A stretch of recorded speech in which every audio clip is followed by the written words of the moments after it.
શાસ્ત્ર બાઇબલને ખોલીએ અને આપણે પ્રભુનું વચન શીખી રહ્યા છે. એમાં આજે આપણે ચોથી બાબતે શીખવા માંગીએ છીએ.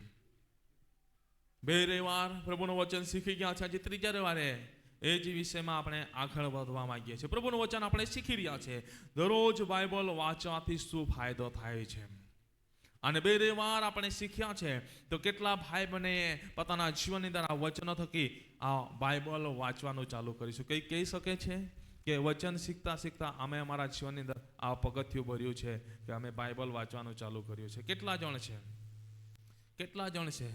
અહીં આપણે 2000ની સમથિંગ આપણે બેસીએ છીએ તો કેટલા જણ એમાંથી પરિવર્તન કર્યું છે? હાથ તો બતાવો ખરા. વચન શીખતા શીખતા દરરોજ બાઇબલ વાંચવાનું શરૂઆત કરી છે. કેટલા જણ છે? કોયરને તો કામ સોંપ્યું છે મેં, બરાબર નથી ને? કેટલા જણ પોતાની નોકરી ધંધા વ્યવસાયના માટે દરરોજ આગલા દિવસે પ્લાનિંગ કરે છે? મારે આ જગ્યા પર જવું છે, મારે આવતીકાલે આ કરવું છે. કરો છો ને? એ કેમ નથી ભૂલતા? તો પ્રભુનું વચન વાંચવાનું કેમ ભૂલી જાઓ છો? પ્રભુની સન્નિધિમાં બેસવાનું કેમ ભૂલી જાઓ છો? યાદ રાખજો, જેટલું પ્રભુ સાથેનો સંબંધ છે, જેટલો પ્રભુ સાથેનો તમારો સંબંધ છે, સંબંધને જેટલો તમે તોડશો ને એટલા પ્રભુને તમે દૂર કરશો. પ્રભુ એના ભક્તો પર દયાળુ છે, પ્રભુ એના ભક્તો પર કૃપાળુ છે અને એના ભક્તો પર રહેમી નજર રાખે છે. પ્રભુ કોપ કરવે ધીમો અને કૃપા કરે ઉતાવાળો છે. માટે આપણે ભૂલી પણ જઈએ છીએ તો પણ પ્રભુ દયા કરે છે. પણ વચન કહે છે કૃપા અધિક થાય તો શું આપણે પાપ કર્યા જ કરીએ? ના, એવું ના થાય. ના, એવું ના થવું જોઈએ. દરરોજ પરમેશ્વરનું વચન વાંચવું જરૂરી છે. દરરોજ પરમેશ્વરનું વચન વાંચવું જરૂરી છે. માટે હું પણ એક પ્રયત્ન કરું છું. જેઓ બાઇબલ વાંચતા નથી, મોબાઈલમાં જોઈએ છે, બરાબર, તો દરરોજ તમારા માટે સમય કાઢીને એક બાઇબલનું વચન હું તમારા મધ્ય મોકલું છું આપણા ગ્રુપની અંદર. છેલ્લે મેં કીધું એ 2 તો વાંચે પરંતુ ઘણા બધાના સ્ટેટસ પર પણ એ બાબત જોવા મળતી નથી. બીજું જોવા મળે એટલે મારા ખ્યાલથી એ પણ વાંચતા નથી. બીજું બધું સ્ટેટસ પર જોવા મળે પણ પ્રભુનું વચન વાંચે તો એ મૂકે છે. જેવો વાંચે છે એ મૂકે છે, પણ જેવો નથી વાંચતા તો એવોની એ જોતા નથી. હું તમને કહેવા માંગુ છું, આજે પ્રભુનું વચન દરરોજ આપણે વાંચનારા બનીએ.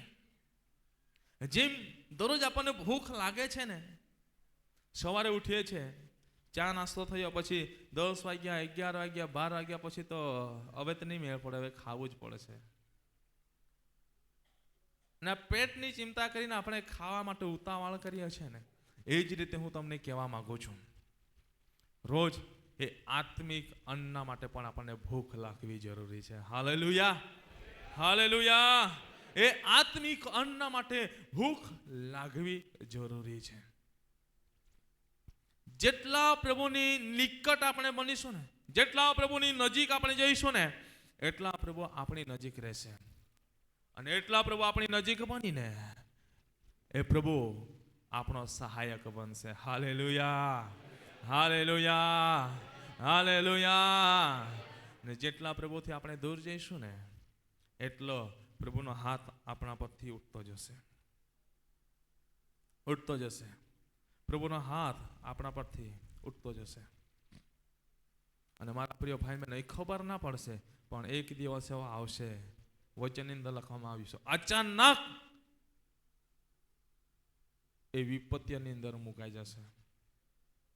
ત્યારે ખબર પડશે કે ખરેખર પ્રભુનો હાથ મારા પરથી ઉઠી ગયો છે, પ્રભુનો હાથ મારા પરથી જતો રહ્યો છે.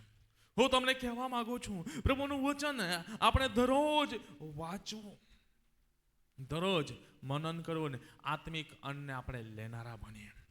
જો દરરોજ આપણે પ્રભુનું વચન લઈએ છીએ તો પહેલી બાબત આપણે શીખી ગયા હતા, એ શુદ્ધ જીવન જીવવાના માટે આપણને મદદ કરે છે. હાલેલુયા. બંને હાથને ઊંચા ઉઠાઈને બોલીએ હાલેલુયા. ઊંચા અવાજે બોલીએ હાલેલુયા. એ શુદ્ધ જીવન જીવવાના માટે આપણને મદદ કરે છે. બીજી બાબત આપણને જોવા મળે છે, પાપથી દૂર લઈ જાય છે. પાપની જ્યારે વાત આવે છે ત્યારે હરેકના મનની અંદર વ્યભિચાર આવે છે.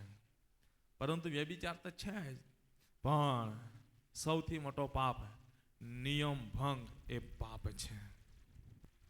જેટલા વ્યક્તિઓ પરમેશ્વરના નિયમને ભંગ કરી રહ્યા છે ને, જેટલા વ્યક્તિઓ પરમેશ્વરના નિયમને ભૂલીને ચાલી રહ્યા છે ને, નિયમને છોડીને ચાલી રહ્યા છે ને, નિયમને ધિક્કારીને ચાલી રહ્યા છે ને, એ સર્વ પરમેશ્વરની દ્રષ્ટિમાં પાપ કરે છે. પણ જેવો બાઇબલનો દરરોજ અભ્યાસ કરે છે, તો પ્રભુના વચનમાં ભણે છે, તો વચન આપણી પાસે હોવાથી એ વચન આપણને પાપથી દૂર લઈ જાય છે. નહીં બેટા, નહીં બેટી, આ કરશે તો આ પરમેશ્વરનું વચન તને લાગુ પડશે.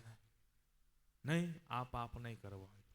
અને વચન આપણને પાપથી દૂર લઈ જાય છે અને શુદ્ધ જીવન જીવવા માટે કૃપા પૂરી પાડે છે. ત્રીજી બાબત આપણે શીખી ગયા હતા, વચન વાંચવાથી આપણને શું ફાયદો થાય છે?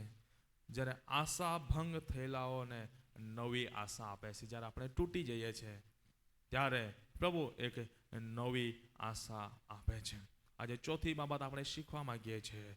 ગીતશાસ્ત્ર 119મો અધ્યાય 29 અને 30મી કલમને વાંચીએ તથા અસત્યનો માર્ગ મારાથી દૂર કર, કૃપા કરીને તારો નિયમ શીખવ.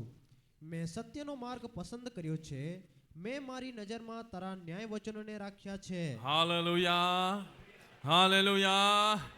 ચોથી બાબત આજે આપણે જોવા માંગીએ છીએ, દરરોજ પરમેશ્વરનું વચન વાંચવાથી, દરરોજ પરમેશ્વરનું વાચન વાંચવાથી. ગીતશાસ્ત્ર 119, 29 ને 30, 553 પાના નંબર પર છે. વચનની અંદર લખવામાં આવ્યું છે, ઓ સત્યનો માર્ગ મારાથી દૂર કર, કૃપા કરીને તારો નિયમ શીખો. મેં સત્યનો માર્ગ પસંદ કર્યો છે, મેં મારી નજરમાં તારા ન્યાય વચનો, નિયમ અને ન્યાય વચનો. જ્યારે ન્યાય વચનો આપણા જીવનની અંદર હોય છે ને, ત્યારે પરમેશ્વરનો નિયમ આપણી પાસે હોય છે. એ વચનો આપણા જીવનની અંદર હોય છે ને, આપણા હૃદયપટ પર લખાયેલા હોય છે ને, કપાળ ભૂષણ તરીકે જ્યારે આપણે એને રાખીએ છીએ ને, ત્યારે મારા પ્રિય ભાઈ ને બહેનો, ત્યારે એ આપણને એક જીવન આપે છે. વચનની અંદર લખવામાં આવ્યું છે, મેં સત્યનો માર્ગ પસંદ કર્યો છે. સત્યનો માર્ગ ક્યારે પસંદ થાય છે? જ્યારે આપણી નજરમાં દેવના ન્યાય વચનો રાખીએ છીએ, દેવના ન્યાય વચનો રાખીએ છીએ ને, દેવના ન્યાય વચનો રાખીએ છીએ ત્યારે મારા પ્રિય ભાઈ બહેનો, એ ન્યાય વચનો ન્યાયપણાનો માર્ગ આપણને બતાવે છે. Hallelujah, hallelujah. અન્યાયપણાનો માર્ગ બતાવતો નથી. અન્યાયપણાનો માર્ગ બતાવતો નથી. ખોટા સંબંધમાં જડાવતો નથી, ખોટી સંગતિમાં રાખતો નથી, પણ દેવની સંગતમાં રાખે છે, આત્મિક સંગતની અંદર રાખે છે. પણ જે વ્યક્તિ પરમેશ્વરના વચનથી દૂર જાય છે, પરમેશ્વરથી દૂર જાય છે, એ અસત્યના માર્ગમાં ચાલવા લાગે છે. એનું ઉઠવું, બેસવું, ચાલવું, હરવું, ફરવું અયોગ્ય વ્યક્તિ જડે થઈ જાય છે. જેઓના જીવનની અંદર પરમેશ્વરનો ભય નથી, જેઓના જીવનની અંદર પરમેશ્વરનો ડર નથી, જેઓના જીવનની અંદર પરમેશ્વરની ગંભીરતા નથી, જેઓના જીવનની અંદર કોઈ પણ જાતનો એ નથી, પોતે જ પરમેશ્વર છે, હું જ ઈશ્વર છું એમ માનીને ચાલે છે. પણ હું તમને કહેવા માંગુ છું, દરરોજ પરમેશ્વરનું વચનનું મનન કરીએ છીએ ત્યારે એ વચન આપણને સત્યના માર્ગની અંદર ચલાવે છે. અને સત્યના માર્ગની અંદર ચલાવે છે ત્યારે પરમેશ્વર જ્યારે ન્યાય કરનાર છે ને, જીવનનું પુસ્તક ખોલીને ત્યાં એ જીવનના પુસ્તકની અંદર આપણને આપણું નામ ત્યાં નોંધાવે છે. પણ આપણે એ વચનથી દૂર જઈએ છીએ તો પરમેશ્વરની આજ્ઞાઓથી નિયમોથી આપણે દૂર જઈએ છીએ, આજ્ઞાઓથી દૂર જઈએ છીએ, એટલે અન્યાયપણાના માર્ગની અંદર આપણું જીવન ચાલવા લાગે છે. પ્રાર્થનાઓ એક દિવસની કરી, 2 દિવસની કરી, 3 દિવસની કરી, 4 દિવસની કરી, એ પ્રાર્થનાઓ બંધ થવા લાગે છે. બાઇબલ રોજ જ 1 અધ્યાયનું મનન કરીએ છીએ, તો એક દિવસે અડધો અધ્યાયનું મનન કર્યું, બીજા દિવસે 10 કલમોનો અભ્યાસ કર્યો, ત્રીજા દિવસે 5 કલમોનો અભ્યાસ કર્યો, ચોથા દિવસે 1 કલમનો અભ્યાસ કર્યો, 5મા દિવસે, 6થા દિવસે બાઇબલ જોઈને મૂકી દીધું, અને પછી બાઇબલથી દૂર થવા લાગીએ છીએ. કેમ? કેમ? કેમ કે અન્યાયપણાના માર્ગની અંદર ચાલવા લાગ્યા છે. કેમ?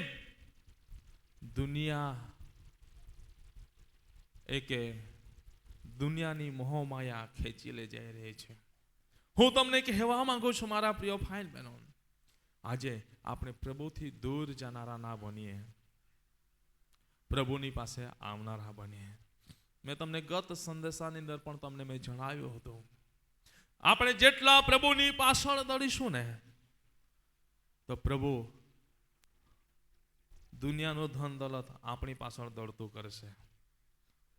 પણ જો આપણે દુનિયાના ધન દોલતની પાછળ દોડીશું ને, તો યાદ રાખજો, આપણા જીવનને આપણે ટૂંકાવીશું. જેટલા દુનિયાના ધન દોલતની પાછળ આપણે દોડીશું, એટલું એ આપણાથી દૂર થશે, એટલું આપણાથી દૂર થશે. પણ જેટલા પ્રભુના ધન દોલતની પાછળ આપણે દોડ કાઢીશું ને, દોડીશું, તો પ્રભુ એ આપણી પાછળ દુનિયાના ધન દોલતને મોકલશે, અને પ્રભુ એ આપણને આશીર્વાદિત કરશે. આજે મારા પ્રિય ભાઈ બહેનો, હું તમને કહેવા માંગુ છું, આજે જીવતા દેવના દીકરા દીકરીઓ આપણે છે, તો આજે પ્રભુના વચનની અંદર લખવામાં આવ્યું છે પ્રમાણે, ઓ સત્યના માર્ગ મારાથી દૂર કર. જો તમારા જીવનની અંદર અસત્યનો માર્ગ આવી ગયો હોય, અન્યાયપણાનો માર્ગ આવી ગયો હોય, તો સત્યના માર્ગ પર રહીને ન્યાયપણાનું જીવન જીવવા માંગતા હોય, તો તમારા જીવનની અંદર આ પવિત્ર શાસ્ત્રોના વચનને તમે રાખનારા બનો. પવિત્ર શાસ્ત્રો બાઇબલને રાખનારા બનો. એના અંદર જે જીવિત વચનો છે, એ વચનોને રાખનારા બનીએ. એના પર પ્રેમ કરનારા બનીએ. એના પર પ્રેમ કરનારા બનીએ. જો એના પર પ્રેમ કરીશું ને, તો મારા પ્રિય ભાઈ બહેનો, આપણને ઘણા ફાયદા છે. આપણને ઘણા ફાયદા છે. દુનિયાની અંદર આજના સમયની અંદર આપણે દ્રષ્ટિ કરીએ, આજના સમયની અંદર આપણે એક દ્રષ્ટિ કરીએ, જગતનો પ્રેમ છે ને, એક પતિ પત્નીનો પણ પ્રેમ છે ને, એ પણ તૂટતો આપણને જોવા મળે છે. જે ઈશ્વરની સમક્ષ સાક્ષી લઈને એક કરારની સાથે જોડાયું છે, પણ અમુક એવા પરિવારોમાંથી એવા પ્રશ્નો ઊભા થાય છે કે એમનું પરિવાર તૂટતું આપણને જોવા મળે છે. એમનું પરિવાર તૂટતું આપણને જોવા મળે છે. એમનો પ્રેમ ના સોગન ત્યાં તૂટતા જોવા મળે છે. કેમ? કેમ કે એમના જીવનની અંદર પરમેશ્વરનું વચન નથી. પ્રભુના દાસે શું કીધું? એમના લગ્ન જીવનના વર્ષો પૂરા થયા, બંનેએ ફોન પર પ્રભુના વચનનું મનન કર્યું. કુટુંબિક જીવન વચ્ચે પણ એક વચન, પરમેશ્વરને પ્રથમ સ્થાન આપવું જરૂરી છે. પરમેશ્વરને પ્રથમ સ્થાન આપવું જરૂરી છે. આજે જગતનો પ્રેમ છે, ઘણી વાર તૂટી જાય છે, પણ જ્યારે આપણે સૌપ્રથમ આના પર પ્રેમ રાખીને આપણે ચાલીએ છીએ ને, ત્યારે આ પ્રેમમાં આપણે મજબૂત બનીએ છીએ ને, તો કુટુંબિક પ્રેમની અંદર પણ મજબૂત બની રહીએ છીએ. યાદ રાખજો. પણ કુટુંબની અંદર પ્રેમ કેમ ઠંડો થઈ રહ્યો છે? પતિ પત્ની વચ્ચે કેમ લડાઈ ઝઘડા ચાલી રહ્યા છે? કેમ કુસંપનું વાતાવરણ ચાલી રહ્યું છે? કેમ એકબીજાની સાથે બોલવા ચાલવા માટે રાજી નથી? કેમ એકબીજાની સાથે બેસવા માટે રાજી નથી? ફરવા માટે રાજી નથી. કેમ કે એમના વચ્ચે આ નથી. એમના વચ્ચે આ નથી. મારા પ્રિય ભાઈ બહેનો, એમના વચ્ચે આ નથી. પણ જે પરિવાર મધ્યે દરરોજ પતિ પત્ની પરમેશ્વરની સન્નિધિમાં એકબીજાના હાથ પકડીને પ્રાર્થના કરે છે, જે પરિવાર મધ્યે રોજ પરમેશ્વરની સન્નિધિમાં એકબીજાના હાથ પકડીને પરમેશ્વરની આગળ પ્રાર્થના કરીને પ્રભુનું વચનનું વાંચન કરે છે, એ પરિવારને કોઈ પણ વાનાની ખોટ પડતી નથી. લખી લેજો, તમે લખી લેજો. પ્રભુ બધી જ રીતના આશીર્વાદો એમને આપે છે. જો પરિવાર મધ્ય હજુ પણ એવા બધી જ રીતના આશીષોને પ્રાર્થના કર્યા હોય ને, તો આજે આ જગ્યા પર ઉભો રહીને પ્રભુનો અભિષેક દાસ તરીકે હું તમારા માટે એક ભવિષ્યવાણી કરવા માંગુ છું. આજથી તમે આ એક નિર્ણય કરશો, રોજ પ્રભુની સન્નિધિમાં તમે બેસીને સાંજે ઊંઘવા પહેલા એકબીજાના હાથ પકડીને પ્રભુની આગળ પ્રાર્થના કરશો, અને પ્રાર્થના કર્યા બાદ વચન વાંચશો. વચન વાંચીને પાછા પ્રાર્થના કરીને ઊંઘી જશો. સવારે ઉઠીને પોતપોતાના કામ ધંધે જવા પહેલા એકબીજાના હાથ પકડીને તમે પ્રાર્થના કરશો, બાઇબલ વાંચશો, પ્રાર્થના કરીને છૂટા પડશો, તો હું લખીને આપી દઉં છું તમને. પ્રભુ તમને એ આશીષોથી ભરી દેશે, જે આશીષો મળ્યા નથી. પણ આજે પરિવારો કેમ તૂટી રહ્યા છે? પરિવારોમાં કેમ તકલીફો છે? કેમ કે એ પરિવારોમાં પરમેશ્વરનું વચનનું પ્રાધાન્ય નથી. પ્રભુના દાસે કીધું એ પ્રમાણે તમે ગૂગલમાં પણ સર્ચ મારો, મોબાઈલમાં હોય તો સર્ચ મારો, સૌથી વધારે વેચાતું પુસ્તક કયું છે? વેચાતું પણ અને વંચાતું પણ પવિત્ર શાસ્ત્રો બાઇબલ છે.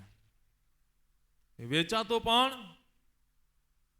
અને વંચાતું પણ સૌથી વધારે પવિત્ર શાસ્ત્રો બાઇબલ, ખ્રિસ્તી ધર્મ પુસ્તક, આ સૌથી વધારે વેચાણ પણ થઈ રહ્યું છે અને વંચાઈ પણ રહ્યું છે. આજે મારા પ્રિય ભાઈ બહેનો, તો આજે આપણે વિશ્વાસુ બાળકો તરીકે એ જ ધર્મશાસ્ત્ર બાઇબલને ના વાંચીએ તો આપણા માટે તકલીફો છે. કેમ કે એમાં જીવનની વાતો રહેલી છે. Hallelujah, hallelujah. અસત્યનો માર્ગ આપણાથી કેવી રીતે દૂર થાય છે? રોજ વાંચીએ છે ત્યારે એ અસત્યનો માર્ગ કેવી રીતે દૂર થાય છે? પરમેશ્વરના વચનની અંદર આપણે વાંચીએ છીએ. બાઇબલની અંદર લખવામાં આવ્યું છે, યાકૂબનો પત્રો એનો 1લો અધ્યાય અને 23મી કલમ 226 પાના નંબર વાંચો. જો તમારામાંનો કોઈ માને કે હું પોતે ધાર્મિક છું પણ પોતાની જીભને વશ કરતો નથી, તે પોતાના મનને છેતરે છે. અને એવા યાકૂબ 1લો અધ્યાય અને 23મી કલમ. કેમ કે જે કોઈ માણસ વચન પાળનાર નથી પણ કેવળ સાંભળનાર છે, તે પોતાનું સ્વાભાવિક મોં અરીસામાં જોનાર માણસના જેવો છે. કેમ કે તે પોતાને જુએ છે પછી ત્યાંથી ખસી જાય છે, એટલે તે પોતે કેવો હતો એ તે તરત ભૂલી જાય છે. પણ જે છૂટાપણાના સંપૂર્ણ નિયમમાં નિહાળીને જુએ છે અને તેમાં રહે છે, જે સાંભળીને ભૂલી જનાર નહીં પણ કામ કરનાર થાય છે, તે જ માણસ પોતાના વ્યવહારમાં ધન્ય થશે. Hallelujah, hallelujah.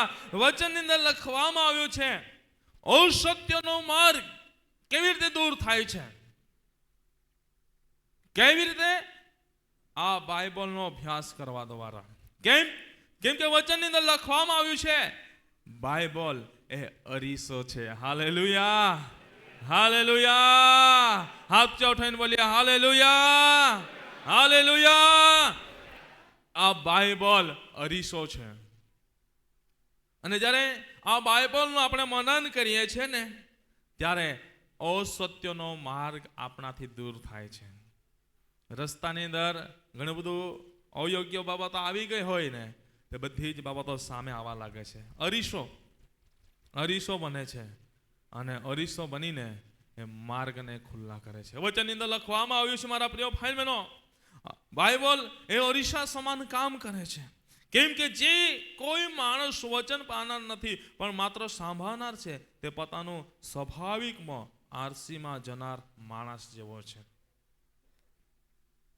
આજે જ્યારે જ્યારે આપણે અરીસાની સામે આવીએ છીએ ને ત્યારે આપણો ચહેરો કેવો છે, આપણે કેવું પહેર્યું છે, કેવા દેખાઈએ છે, શું લગાવ્યું છે, શું નથી લગાવ્યું, શું લગાવવાની જરૂર છે, એ બધી જ બાબતો ત્યાં આપણને ખબર પડશે. ચર્ચમાં આવવા ત્યારે ઘણા બધા એ વિચાર્યું, બરાબર, તૈયાર થઈને કેટલી વખત 10 વખત અરીસા સામે ગયા છે, સાચી વાત ને? હે ભાઈઓ તો કદાચ કે આટલા નહીં ગયા, પણ બહેનો તો ગઈ જશે, ઓછામાં ઓછી 5 વખત તો ઊભી રહી છે અરીસાની સામે ને, બરાબર? કેમ કે આપણે કેવા દેખાય છે ભૂલી જઈએ છે ઘણી વાર મારું પણ એવું બને, મોબાઈલ ખિસ્સામાં હોય અને મોબાઈલ શોધતો ફરું છું, ક્યાં ગયો મારો ફોન? કંઈકનો ફોન આવશે તો પ્રાર્થના માટે શું થશે એમ કરી હું શોધતો ફરું, પણ મારા ખિસ્સામાં હોય, ઘણી વાર ભૂલી જવાય. હું તમને કહેવા માંગુ છું, જ્યારે અરીસાની સામે આપણે આવીએ છીએ ત્યારે આપણું જીવન ત્યાં દેખાય છે. એવી જ રીતે જ્યારે પરમેશ્વરનું વચન આપણે વાંચીએ છીએ ત્યારે સત્યનો માર્ગ આપણી સમક્ષ આવે છે, ન્યાયપણાનો માર્ગ આપણી સમક્ષ આવે છે, અને અન્યાયને, અસત્યને એ ત્યાંથી દૂર કરે છે. Hallelujah, hallelujah. વચનની અંદર લખવામાં આવ્યું છે, માટે વચનની અંદર કહે છે, પ્રભુના વચનની અંદર આપણે વાંચ્યું ત્યાં કહે છે, કેમ કે તે પોતાને જુએ છે ત્યાં પછી ત્યાંથી ખસી જાય છે, એટલે તે પોતે કેવો હતો તે તરત ભૂલી જાય છે. પણ જે છૂટાપણામાં સંપૂર્ણ નિયમમાં નિહાળીને જુએ છે, શું વચન વાંચે છે ત્યારે સંપૂર્ણ નિહાળીને જુએ છે અને તેમાં રહે છે, ત્યારે વચનની અંદર લખવામાં આવ્યું છે એનો વ્યવહાર પણ સારો બને છે, એનો વ્યવહાર પણ એ ધન્ય થાય છે. Hallelujah, hallelujah, hallelujah. કહે છે સંપૂર્ણ નિયમમાં નિહાળીને જુએ છે અને તેમાં રહે છે, જે સાંભળીને ભૂલી જનાર નહીં પણ કામ કરનાર થાય છે, તે જ માણસ પોતાના વ્યવહારમાં ધન્ય છે. Hallelujah, hallelujah. ઘણી વાર વાંચવા કીધું છે એટલે આપણે વાંચી લઈએ છીએ. સેવક વારંવાર શીખવે છે કે બાઇબલ વાંચો, બાઇબલ વાંચો. ચાલ, મારે વાંચવું પડશે. એક રીત બનાવી નાખીએ છીએ, ઉઠીને બાઇબલ વાંચવાનું, બરાબર, ઊંઘવા પહેલા બાઇબલ વાંચવાનું, એક રીત બનાવી નાખીએ છીએ. ત્યારે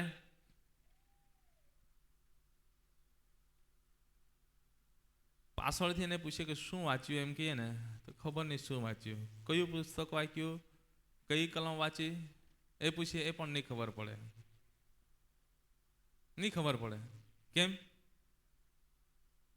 કેમ કે એને એક રીત બનાવી. પરંતુ આપણે એક રીત, એક પદ્ધતિ બનાવવાની નથી.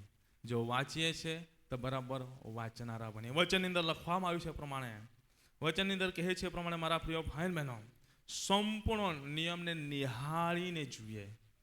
જે વાંચીએ છે, ભલે આખો અધ્યાય ના વાંચી શકતા હોય તો કઈ નહીં, પરંતુ 1 થી 2 કલમ વાંચીએ છીએ ને બરાબર નિહાળીને જોઈએ, બરાબર નિહાળીને જોઈએ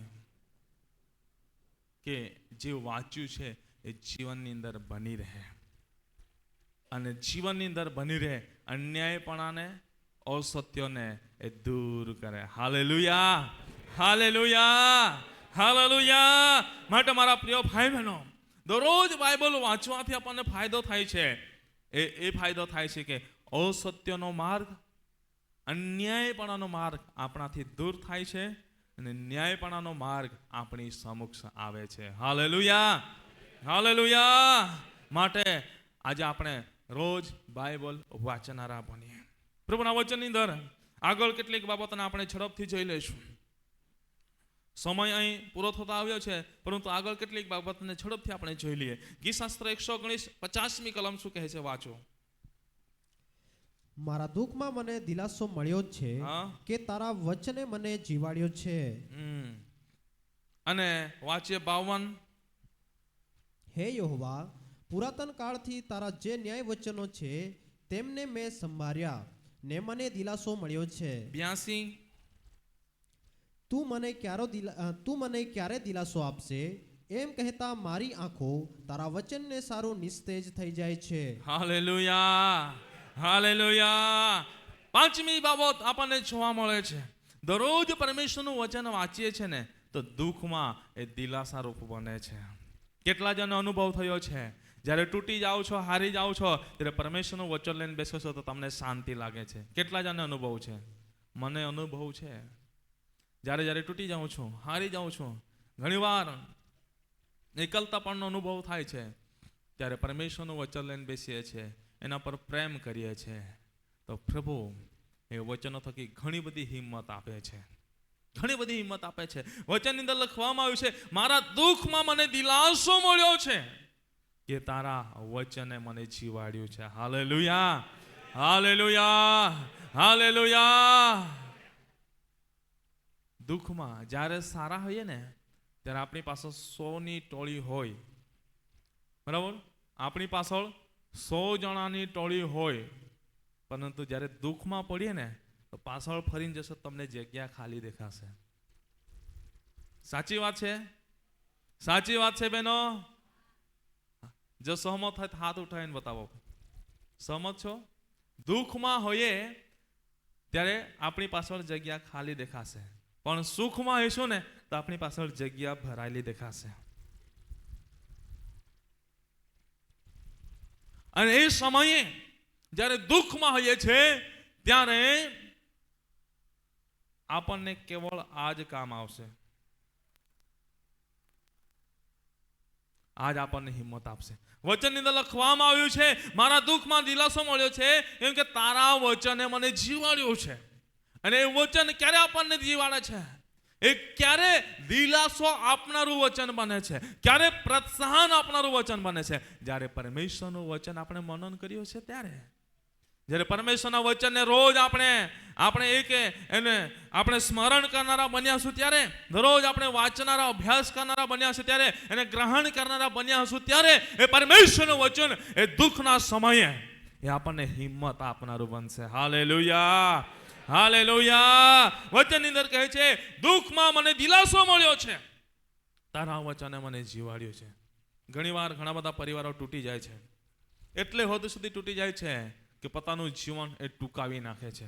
પણ ટૂંકાવી નાખે છે એનું કારણ એ કે એનામાં પરમેશ્વરનું વચન નથી. પણ જેની પાસે પરમેશ્વરનું વચન છે એ દુઃખમાં પણ દિલાસો પ્રાપ્ત કરીને એક નવો માર્ગને એ પસંદ કરીને આગળ વધે છે. પરમેશ્વરના વચનની અંદર લખવામાં આવ્યું છે, હે યહોવા, પુરાતન કાળથી તારા જે ન્યાય વચનો છે તેમને મેં સંભાળ્યા અને મને દિલાસો મળ્યો છે, મને દિલાસો મળ્યો છે. વચનની અંદર લખવામાં આવ્યું છે, તમે મને ક્યારે દિલાસો આપશો, એમ કહેતા મારી આંખો તારા વચનના માટે નિસ્તેજ થાય જાય છે. આજે મારા પ્રિય ભાઈ બહેનો, આજે પરમેશ્વરના વચન જ્યારે આપણી પાસે હોય છે ને ત્યારે એ વચન આપણને દુઃખમાં દિલાસો આપનારું બને છે.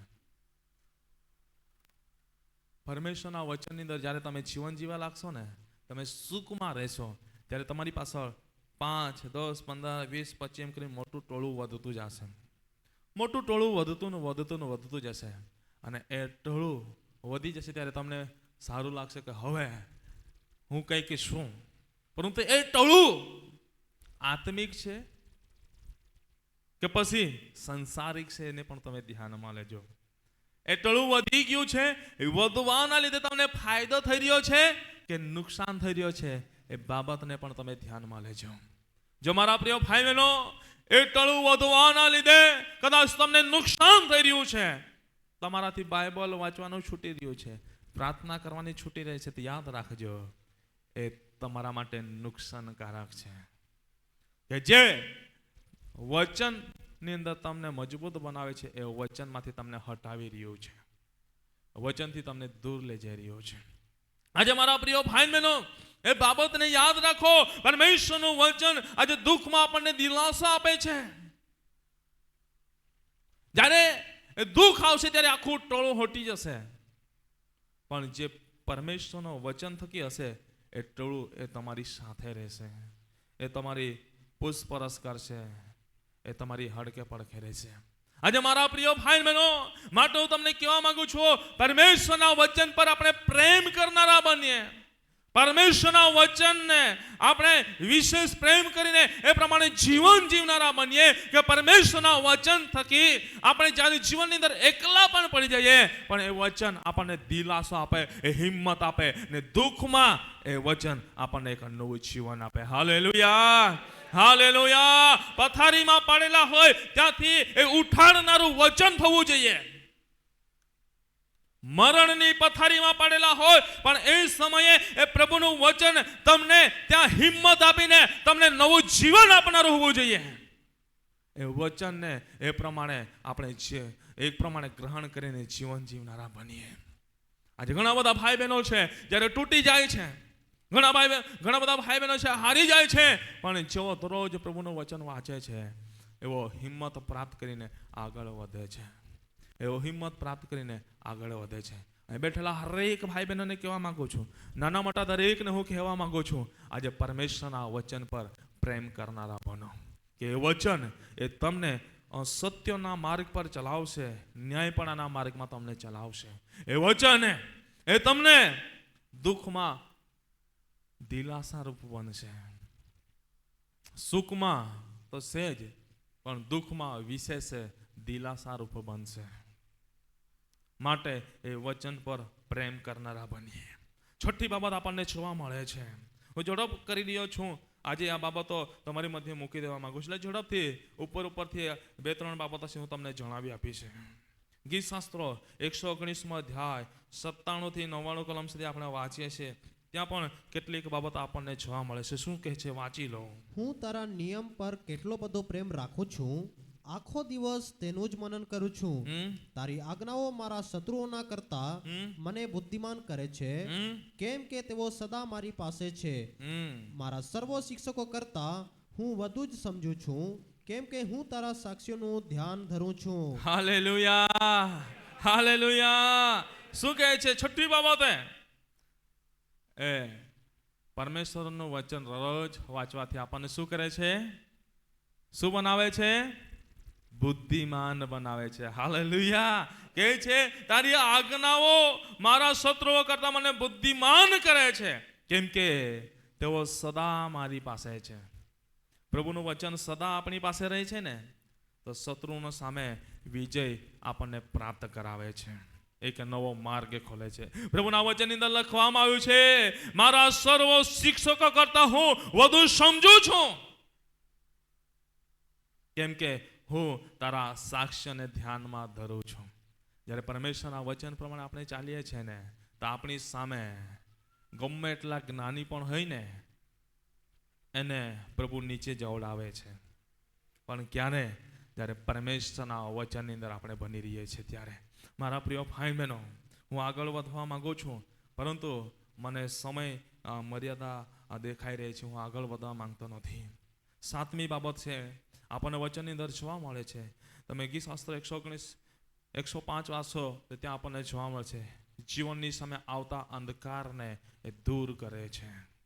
8મી બાબત આપણને જોવા મળે છે, વિશ્વાસમાં મજબૂત બનાવે છે. અને 9મી બાબત હું તમને કહેવા માંગુ છું, પ્રભુ ઈસુ ખ્રિસ્તને સારી રીતે ઓળખી શકીએ છીએ અને પ્રભુ ઈસુ ખ્રિસ્ત સાથેના સંબંધને આપણે મજબૂત બનાવી શકીએ છીએ. મારા પ્રિય ભાઈ બહેનો, હું એની અંદર વચનો લાવવા માંગતો નથી. જો પ્રભુની ઈચ્છા હશે તો એને વિશેષ કરીને આપણે પ્રભુની યોજના હશે તો આપણે સમજીશું, પરંતુ હું આગળ વધવા માંગતો નથી. પણ જે વચનો મેં તમારી મધ્ય આજે મૂક્યા છે, દરરોજ બાઇબલ વાંચવાથી આપણને થતા ફાયદા એ છે, અસત્યનો માર્ગ દૂર થાય છે, અન્યાયપણાનો માર્ગ દૂર થાય છે, ન્યાયપણામાં આપણે ચાલી શકીએ છીએ અને ન્યાયપણામાં ચાલીને આનંદકાના જીવનને પ્રાપ્ત કરી શકીએ છીએ. પ્રભુનું વચન દરરોજ વાંચવાથી દુઃખમાં દિલાસો મળે છે અને આપણે હારી જઈએ છીએ, આપણું માઇન્ડ કામ કરતું નથી, પણ એ સમયે પ્રભુનું વચન આપણને બુદ્ધિમાન બનાવે છે. જગત આપણને મૂર્ખ ગણે છે, આ ડફળ છે ને કશું આવડતું નથી, ઓ જ્ઞાની છે એના પાસે જ્ઞાન નથી.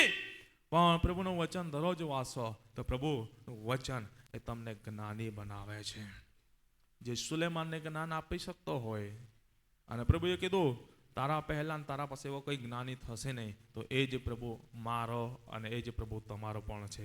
એ પ્રભુ તમને પણ જ્ઞાની બનાવી શકે છે. પણ ક્યારે? જ્યારે પરમેશ્વરનું વચન દરરોજ આપણે વાંચીએ છીએ ત્યારે.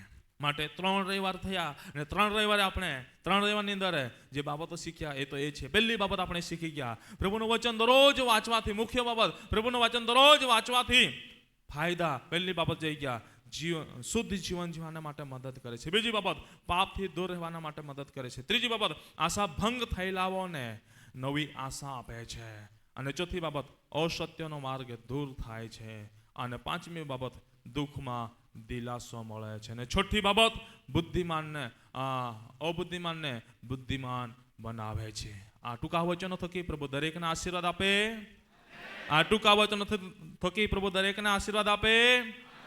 આ વચનો થકી દરેકને જીવન જીવવાના માટે પ્રભુ સહાયરૂપ બને. Amen, amen. આવો આપણે આંખોને બંધ કરી અને પ્રાર્થનાની અંદર જોડાઈશું. દરેક વ્યક્તિ આપણે ઘૂંટણ પર આવીએ અને પ્રાર્થનાની અંદર જોડાઈશું. કેટલીક બાબતોને આપણે ધ્યાનમાં રાખીને પ્રાર્થનાની અંદર જોડાઈએ.